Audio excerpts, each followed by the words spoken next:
I'm not wearing pants cause it's 100 degrees in my house. And I don't have to. Hi. I spent 30 minutes. No, I spent over an hour. I spent over an hour last time editing out every from my last video. My goal for this video is to not say it. I know I will, but I want it to be something I don't have to manually edit out. That's gonna be my goal. See how it goes. Probably poorly. What am I talking about? You can hear the sirens outside. I'll wait.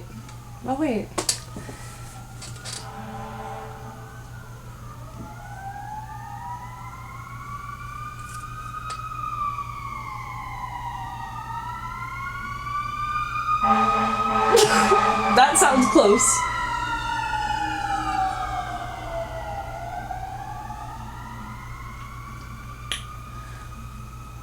Okay. Hi, welcome back. It's the second video. I am so happy to be back and to be making another video after my first intro to booktube video. It was so nice to see people responding to the post.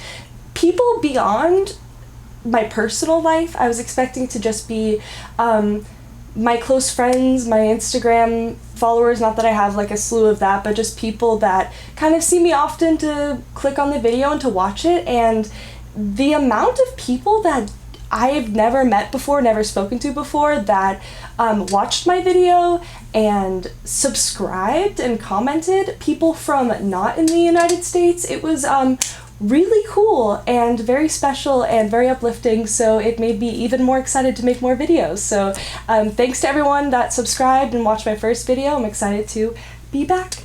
I'm here. I have a mullet now. Mullet montage.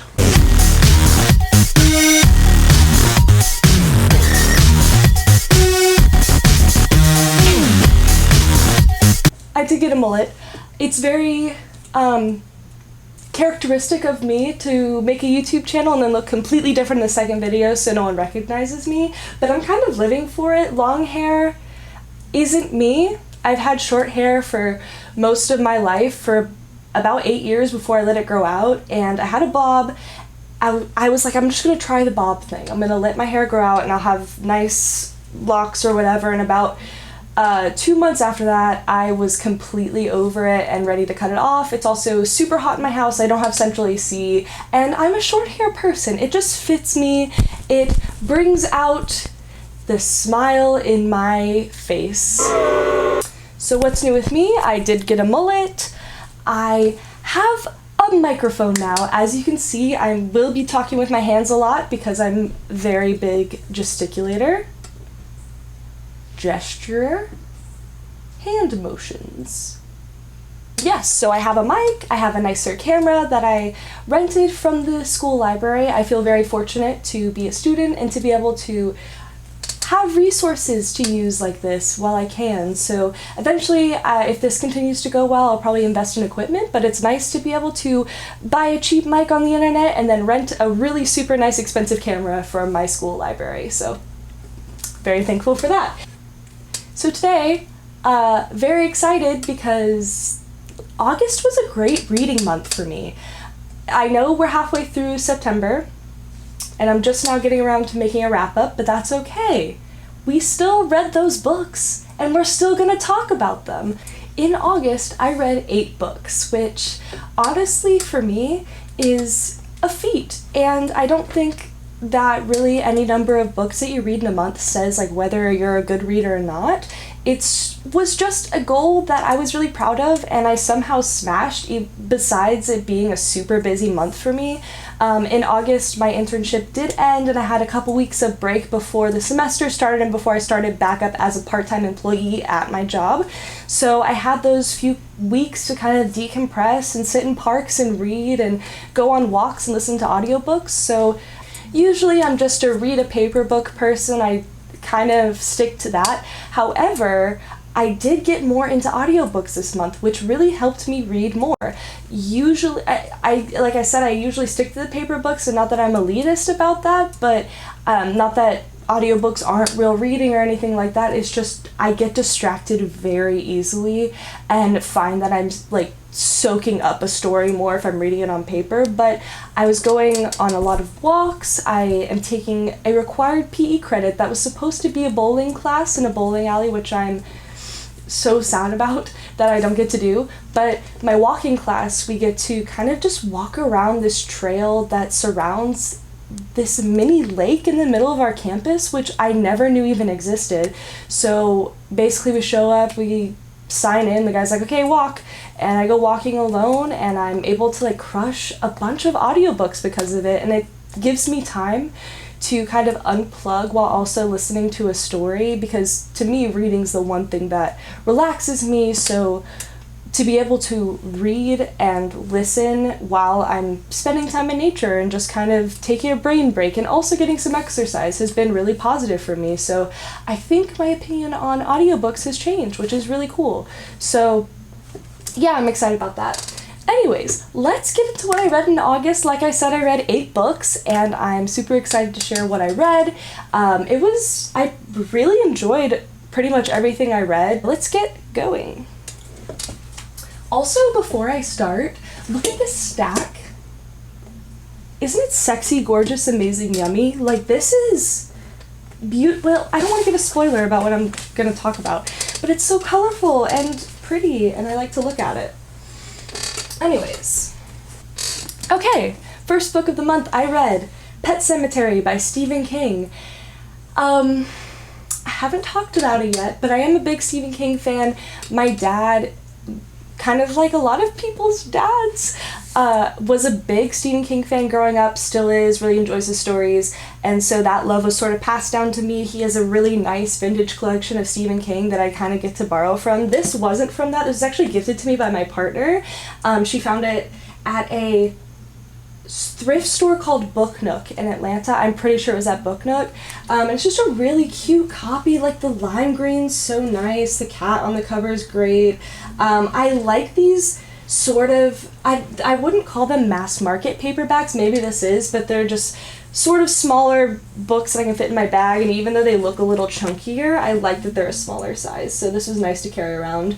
I brought this to the beach. In a safe social distance setting. I got to read this on the beach, which was really nice and spooky and kind of odd, but it was super nice. Like I said, I really enjoy King's writing. I think something I love about him is that he's able to create characters so realistic, and no matter what crazy shit's happening, their inner monologue is so realistic to what you think about. He includes even mundane little details that people think about, little annoyances with their families, with their wives, with their whatever. Like, he really includes a lot of thoughts without being redundant to me. I know some people complain that he goes into detail about everything too much, which I would agree at some points, but his world building's always so great for me. So this was definitely up there for me. I wouldn't say it's my favorite King, but it was definitely spooky. The reason I never read this book, honestly, because I was like, haunted pets wouldn't interest me or wouldn't scare me, so I kind of never picked it up. And I was watching, shocker, one of Noelle Gallagher's videos, and she always raves about Pet Sematary being one of her favorite Kings, so I was like, maybe it's time to just read it. And it was super good. If you don't know anything about Pet Sematary without revealing too much, basically this family moves into a new town. It's sort of a small southern town, very quiet, very secluded country road. And in the small town, there is a pet cemetery where children have gone for years and years to bury their dead pets and basically make their own creepy little graves to honor these pets. And when this family moves in, they move across the street from these people that have lived there for a long time and have seen the pet cemetery sort of progress over the years. And some funky things happen, some scary little things happen. And I guess that's all I'll say without giving away the plot. It was really cool, really creepy. Anything about, you know, graves and things such as that can be scary, give way to being scary. My one complaint, or maybe not my one, but something I wasn't crazy about with this book is that it felt there was several points in the book where the plot would really pick up, like something crazy would happen and it would get super spooky, and I'm like, oh my god, where's this gonna go? And then it sort of leveled out, and I feel that the bulk of the exciting plot didn't happen until like the last 100 pages. And again, this is like a longer copy, so, but until like the last 100 pages, there wasn't like all of the crazy things happening that we've been kind of building up towards the whole book. Like, he keeps alluding to these things that he wants to do and these urges he wants to act upon, but we don't see any of that come to fruition until literally towards the end of the book. So that was kind of disappointing. It felt sort of rushed, and I wish that he had kind of just spanned that craziness, bizarreness throughout the whole book rather than like cramming it towards the end, which I know he was trying to create suspense with, but it felt rushed at the end. But otherwise, it was a great book, and I really enjoyed it. And it's definitely up there with all the Stephen Kings that I've read. So I gave this a 4-star. I really enjoyed it. It will stick with me. It was definitely a story that's creepy enough and will stick with you, so I recommend this. I would recommend this Stephen King in like my top 10 Stephen King to read, maybe even 5. So the next book I read, this isn't the copy that I had when I was reading it. I borrowed the copy that I did read, and then once I finished it, I was at a thrift store and I saw the copy that I have now, and I was like, I just have to buy this. I might read it again, I'm not sure, but I have to own this. It was like fate. It was so great. Anyways, I read Dark Matter by Blake Crouch. Before I get into the story, look at this cover, right? It's gorgeous, sexy, beautiful. But then this is a red sprayed edge. Like, oh my god. Oh my god. I know I'm not alone in this, but something about a sprayed edge sends me wildin'. Like, this is, yeah, it's peak for me. Anything with a sprayed edge, I probably will buy it. So yeah, I saw this copy, I just finished reading it, so I picked it up, so I'm happy to be in possession. But anyways, Dark Matter by Blake Crouch.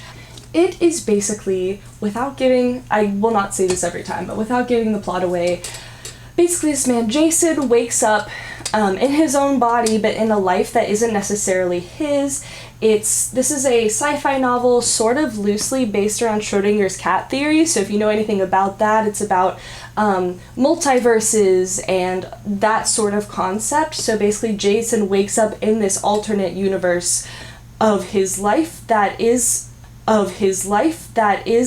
similar, but has taken a complete opposite route, and he's basically developed this machine where you can travel to different multiverses and sort of chaos ensues, and it's sort of a battle against the multiverses and what's happening in all of them, and him trying to find his way back to his original universe. So again, this is not something I usually read. I'm not a big sci-fi person, but I really enjoyed it. It was very suspenseful and jaw-dropping, and I don't mean to be like philosophical, but it did make me think a lot. It had me like, so during Corona times, at my part-time job, I work at an Urban Outfitters, and when I'm in the fitting room, because we're not really allowed to assist people right now because of, social distancing and things like that, I was able to read at the counter, which was really great because I got a lot of reading done, which is also probably why I read so much in August. But I was like flipping through this so quick at that desk, and when I finished it at work, I had to sit there for a second, and then I was wandering around the store fixing clothes and things, just thinking about the multiverse, and I'm like getting deep, and I'm like, what is our universe? What other universes are there? How many versions of me are there? Does anything matter? Are we human, or are we dancers? it just had me thinking, and I really like when a book sticks with you in such a way where you're turning it over in your head and thinking about how it relates to your life and your theories and your worldviews. I think that's really just the magic of reading. So I really enjoyed this. I gave it, if only I had prepared. I also gave this book 4 stars. I really enjoyed it. The plot was super interesting. I didn't feel like it dragged on for too long. I got attached to the characters. I've never read anything like it. So 4-star book, highly recommend if you're a sci-fi person. I might not be the one to be recommending sci-fi, but it was very good. Like many people, I recently read The Vanishing Half by Britt Bennett. I know a lot of people have talked about this book. I probably don't have to discuss it too much, but this was incredible. I'm part of the hype. I think it was really good. Before I get into that, a little bit of what it's about. It's kind of hard to describe a direct plot, but it basically follows several generations of a family sprouting from 2 twins that grew up in a town and basically became estranged, and 2 of them took completely separate paths in their lives. The town that they grew up in was basically designed to be a town for light-skinned black people that sort of would create a colony within themselves and would basically create this utopia, as the guy who created it described it, of super light-skinned people. So these twins are both light-skinned, and when they separate, one of them goes to live her life as a white passing woman and the other does not. So basically it follows the lives that they have both made, the generations past them, the generations before them. It kind of just amplifies every voice within that family and kind of discusses everything. It discusses race, gender, sexuality, socioeconomic status, family ties, sister ties, basically so much amongst all these generations and their particular struggles. And everything they discussed and represented was really well represented, which I appreciated. It was fantastic. I personally feel that this is one of those books that I knew I would love because as I said in my BookTube newbie tag video, I'm very into character arcs and character relationships and kind of just hearing about someone's life. I like those sort of adult contemporary stories, so this is very up my alley. I knew I would like it, and I did not just like it, I loved it. It was beautiful and so full of things I didn't even expect to love, and I would recommend this to pretty much anyone. I think there's a lot to learn from this, especially about racial identity, especially in kind of the times that we're dealing with now. Not that this is a new thing, but it's obviously very important to support Black authors and indulge in Black stories because we can learn so much from even fictional ones. You know, this isn't necessarily just fiction because it takes from real experiences and real struggles that people face. And so I think it's really good to read fiction like this because obviously nonfiction in this category is super important, but what you can learn from these is like being a part of these stories and seeing through these people's eyes and seeing, you know, what racial injustice is like to them, what their family ties are like. There's a transgender character in this book. Learning about their experience as a Black transgender man. You know, it's there's so much packed in here, and I think there's a lot to learn even from a fictional book like this. I really loved it. I gave this book a 4-star, and 3 4-stars in a row. I loved it. I don't know, to be honest with you, I'm thinking back on it and I'm not entirely sure why I gave this a 4 instead of a 5. I would say, I think I do know why, thinking about it. There's so many characters that are really well written, but I found myself falling in love with them, and then they weren't elaborated upon because there's only so much you can include in a book. So I think I would have loved to see more of some of these characters that kind of just got passed over a little bit because there was so much to cover over several lifetimes. But other than that, it's really great and heartfelt and lovely. Next up, I read So You Want to Talk About Race by Ijeoma Oluo. This is as good as everyone says it is.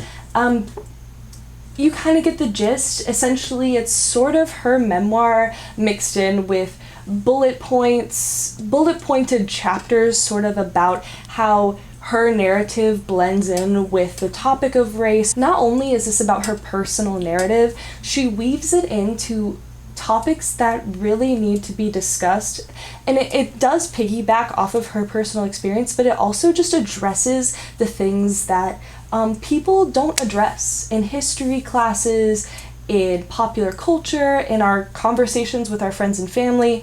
This essentially addresses how we are living in white America and how this country was created to serve those people and to oppress the people that are currently being oppressed. This country was designed that way, and that's a fact, and she kind of delves into that, delves into intersectionality, addresses both her fellow Black people, also addresses white people and how they can improve to be better allies, to be better people, to better understand the Black experience in America and honestly around the world, because this isn't just America-centric, even though that's mainly what this book talks about. It was so well crafted. I really love to hear about her experiences, even though it was painful to hear about injustices that she suffered.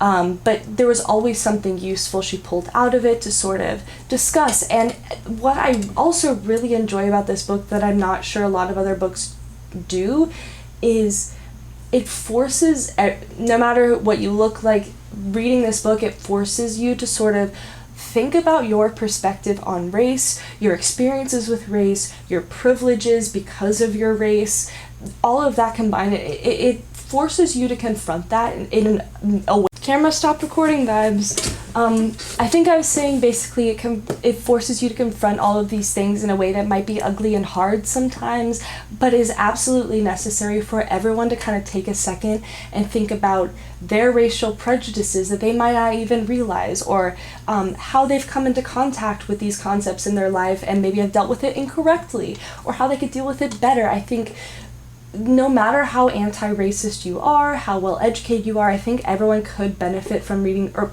would absolutely benefit from reading this book, because it touches on so many things that you can improve your conversations about in your everyday lives, and kind of your conversations with yourself and how you're viewing the world around you and treating people around you, and kind of just transforming little by little your preconceived notions about almost everything, especially involving race. So I gave this book 5 stars. I don't see how I couldn't. It's really, really well formed and covers so many fantastic points, and it's short. Not that, that really matters, but if you're thinking about reading something to kind of educate yourself on not what's currently happening, but I know now it's kind of become very urgent for people to kind of understand what it means to be anti-racist and to kind of become a better ally right now, even though it's, far too late for that to just now be happening. But it is good to be educating yourself right now, because we are in a crisis. The next book I read, I don't own because it was on audiobook. I used Audible to listen to it. I listened to Becoming by Michelle Obama. I listened to Becoming by Michelle Obama. It has been said a lot. Obviously, this is a fantastic memoir.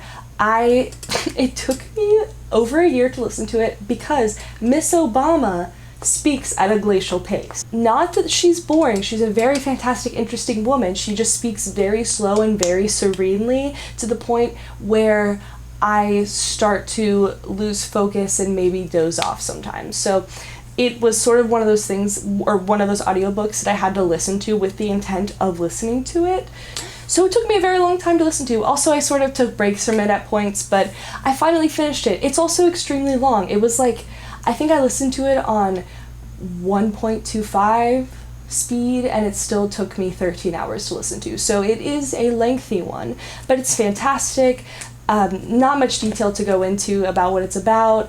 We all know it kind of outlines Michelle Obama's life as a young woman, into her adulthood, into meeting Barack, into being in the White House and leaving the White House. So it's kind of an account of her whole life and sort of her views on America, views on being a woman, views on being a Black woman in the United States, her experience meeting Obama, falling in love with Obama, her being against politics and then becoming thrust into it, and then raising her daughters, and it kind of just ends with her outlook sort of on the future of America as it was just having Donald Trump be elected, because this book came out, I'm not entirely sure, but it came out pretty soon after that. So it was great to hear about her life. She's a super inspirational, well-spoken woman. She's graceful. She changed a lot of things in our country, so I obviously loved reading about her. It was really sweet, honestly, to hear about how her and Barack met, so that was cool.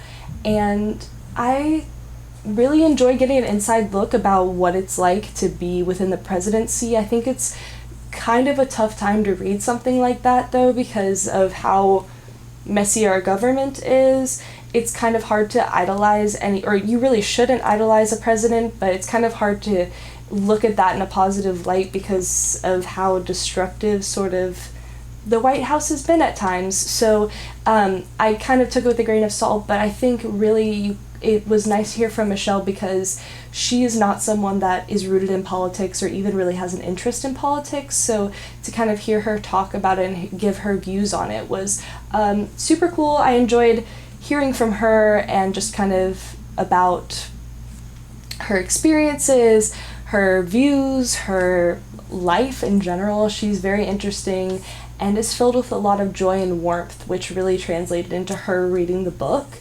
and her sharing her stories. I think recently with audiobooks, I really enjoy listening to audiobooks that are read, usually in memoir format. I've been really into audiobook memoirs that are read by the author. I think it's kind of just like listening to an interview, so you get sort of a personal touch with their inflection telling their own story. So I really enjoyed that. I can't imagine it being read by anyone else. So that was really great and all around good if you care about Michelle Obama and honestly want to get a look into kind of what it's like for the people that run this country. Definitely give it a read. It's super cool. And I gave that book also 4 stars. It was a very 4-star month for me.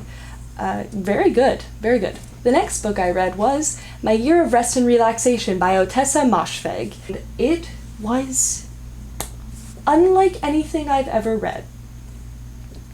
I gave this book 3 stars. Essentially what it's about, it's very simple. Basically, this woman's parent, she's in her early 20s, I believe, maybe mid. Her parents both pass away and she's in college, sort of dealing with the grief, and she can't really take it anymore, so she decides to take a year off of life to just sleep and relax and lose track of time and do nothing. And that's essentially what the book is about. So pretty straightforward. I thought it was interesting because, like I said, I really enjoy these sort of long lapse stories about people just talking about life, so I was super looking forward to this, and it was very her giving her views on life and loneliness and spending time alone, which are all topics that I actually really enjoy, and grief also, but the writing was beautiful. I really enjoyed that about it. I think it was well written, and I would be interested to read more from this author. It really did paint vivid pictures and kind of give the desperation that this character felt in spending so much time alone, and just like the gritty sadness of kind of how like pathetic her situation was, and I think even the character would describe herself as that. So that was really great. However, the characters suck, and I think this was intentional, but it kind of reminded me about my qualms with Chuck Palahniuk, because his characters are very hateable, and I am very well versed, and I love a moral bouncing character. I love someone who's neither good nor evil. Like, I love that stuff, but sometimes people like Chuck will write a character that's so hateable that I don't even want to read about them, and nothing about them is redeemable. And that's kind of how I felt about this character and every other, like every character in this book was like that. She has this best friend that she treats horribly, that comes over and she's so mean to her, whatever, and this character sucks, and every other character is rude and like cold-hearted, and it was just like I hated to see that. And also the way she stays asleep all the time in this year of rest and relaxation is with sleeping pills and narcotics and things like that. And it just felt odd because the whole time she was like, yeah, I'm taking all these sleeping pills and I'm just gonna be done with it at the end of this year. And like, she's so rich that she's able, like, she got this inheritance from her family, so she's so rich that she's able to just take a year off and like spend it all on sleeping pills.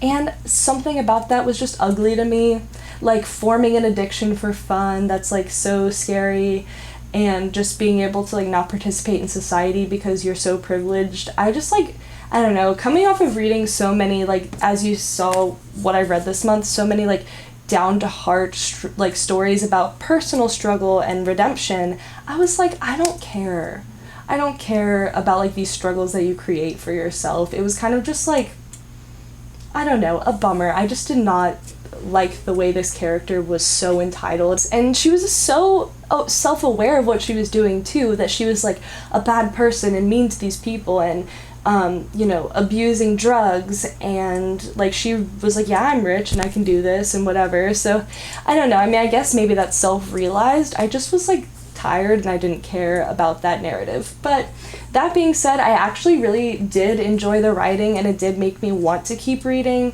So I gave it a 3-star. I balancing on a 2-star, on thin ice if the writing wasn't so good. I'll say that. So I wouldn't say like, oh, don't read this book, it's horrible, but just, I don't know. The back of this book says, a shocking and strangely tender story of a young woman's efforts to duck the ills of the world with the help of one of the worst psychiatrists in the annals of literature. So yeah, she also has a horrible psychiatrist. Like, every character is so bad. So I wouldn't call that shocking or tender, but it's not horrible. It just was one of those things where I'm like, I don't care. So, at your own risk. Next up was another book that I listened to on audiobook, right here. I listened to it through my library system of RB Digital, which apparently is getting bought out by Libby, so I think the Overdrive library will have a lot more options, which I'm actually pretty excited about. But Hunger has been on my list for a long time. I really wanted to read it, and when I saw that they had the audiobook and that it was narrated by Roxane Gay, I was like, perfect, I want to hear this. So it was a quick one too. I think it was only like 4 hours, so I listened to it. I'm pretty sure I listened to it in one day, if not 1.5 days, because I just had a lot of things that I was doing around the house, and I went on a walk, a super long walk or something, and listened to that book. So I finished it super quick. Essentially what Hunger is about, it's an account of Roxane Gay's struggle. It's called Hunger, A Memoir of My Body. So the book is about her life in relation to her body, both positive and negative. She talks about things in relation to her weight, eating disorders, societal struggles in the way that they view her, being an esteemed author, and also being overweight, things like that. It was really interesting to read about and brought up points that you know, I had never even thought about. She discusses things involving her weight and her body, and you know, there's obviously some darker themes talked about, like eating disorders, self-harm, sexual assault, things like that. It's basically like everything in her life that has happened through the vessel of her body being a map of those experiences and those feelings. So it really opened my eyes up to a lot of ideas that I never even thought about, and about how our society is so geared to favor people who are not on the bigger side, and how it's like a very able-bodied view of things, and just like even the way movie theater seats are designed, which she talks about in the book, and how it's always like a stressful struggle for her. Just things that you would never really consider, I guess. I really opened my eyes about that. Other than that, it was like just a really touching story to hear about.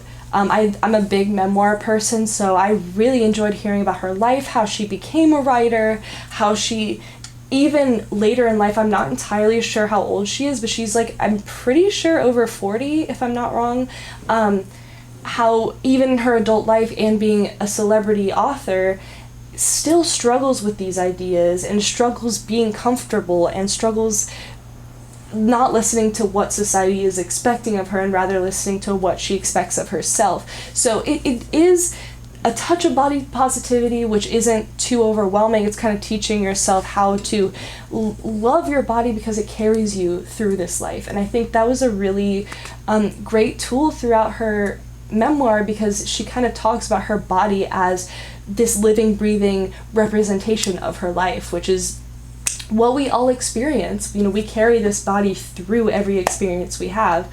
So, I loved hearing about her life. I loved hearing about her views on the body, on what it can be, and how, as a society, we're set up to struggle with that image.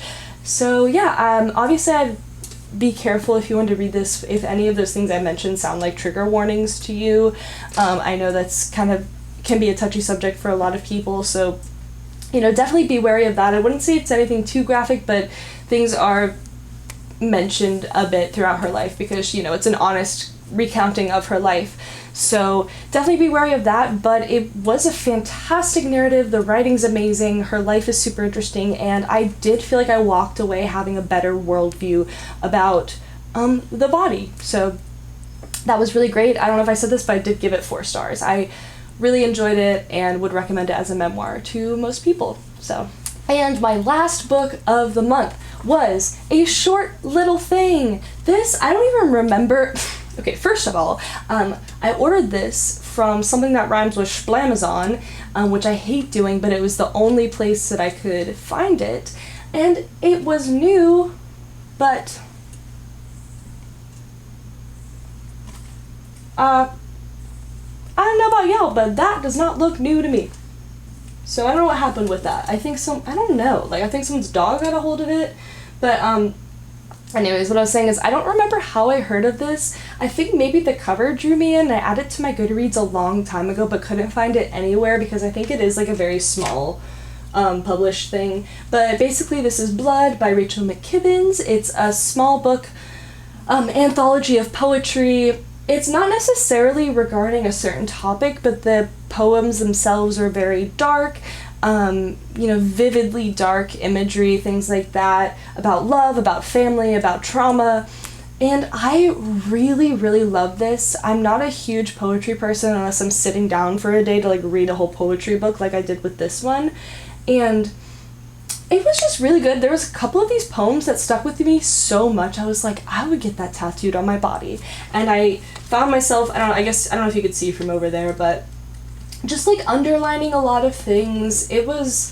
I really, really enjoyed this collection. I think it's kind of making me think about how I do want to try and read at least one poetry collection a month because I'm not super well versed in poetry. So I really enjoyed it. It was dark and gorgeous and really stuck with me in a way that a book of poems hasn't. So I gave this 4 stars as far as books go, but honestly, as far as poetry, I might give this 5 stars. I saved for 3 poems in this. I loved every poem. They were all bangers.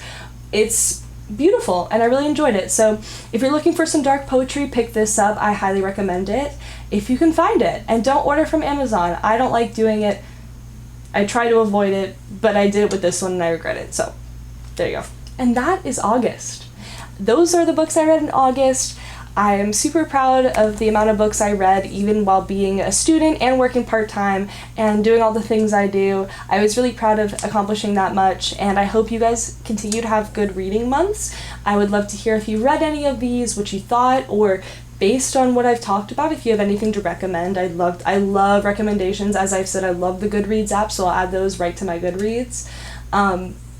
And I am kind of chugging away in September too, so I think I'll have a really fun wrap up next month. I also have a really fun video planned, actually 2 videos planned coming up, so lots of exciting content. Again, if you came from the last video, thank you so much for watching it and being so interactive about it. It meant a lot and kind of made me not think that doing this is embarrassing.